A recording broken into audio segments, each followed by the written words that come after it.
authorities in Los Angeles are investigating the kidnapping of a woman by an Uber driver. For those of you who don't know what Uber is, it's basically a rideshare service that's in most major cities in the United States, and it's supposed to be cheaper than a taxi, which is why it's become so popular.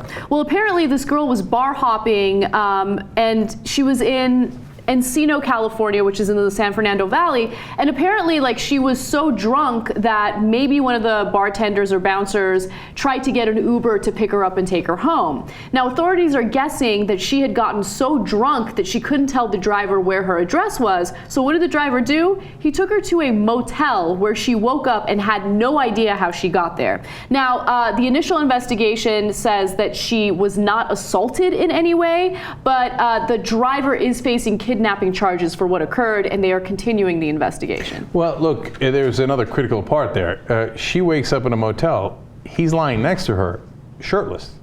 Okay, so she flips out, understandably.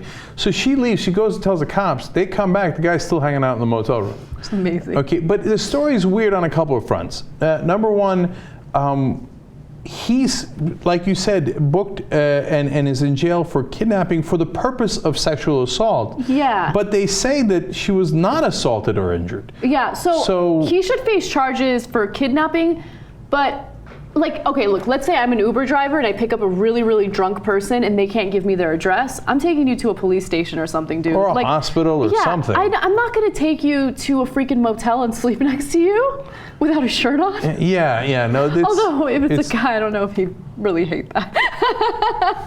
Okay, yeah, well, okay, I hear you on that. Yes. But no, it's at a bare minimum creepy. I don't know if kidnapping's a really strong charge. I mean, that's like 25 years to life in some cases. The intent to sexually assault goes way too far, because how do you know what his, we don't know what his intent is. My guess is he's going to get off. Okay, anyway, the other part of this is that it's not clear that somebody called Uber. He just might have been an Uber driver who was off duty. Uber, the company, has got to be livid about this. They're like, yeah, no, they are. It wasn't us. Don't be afraid to take Uber. They immediately fired him. And they immediately fired him, but they also said the driver was not logged in, connected to, or operating on the platform at the time.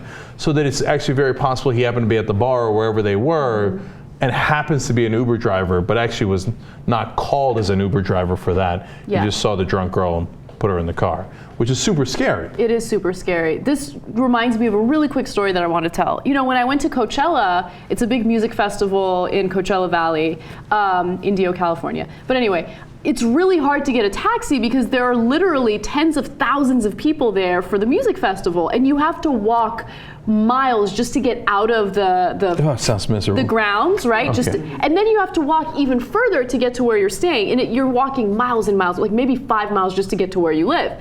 So people that live in the area want to capitalize on that, and what they do is they're not taxi drivers, they're not Uber drivers, they're not Lyft drivers, they're just random people that live in the area, and they'll pull up next to you and be like, "You want to ride?"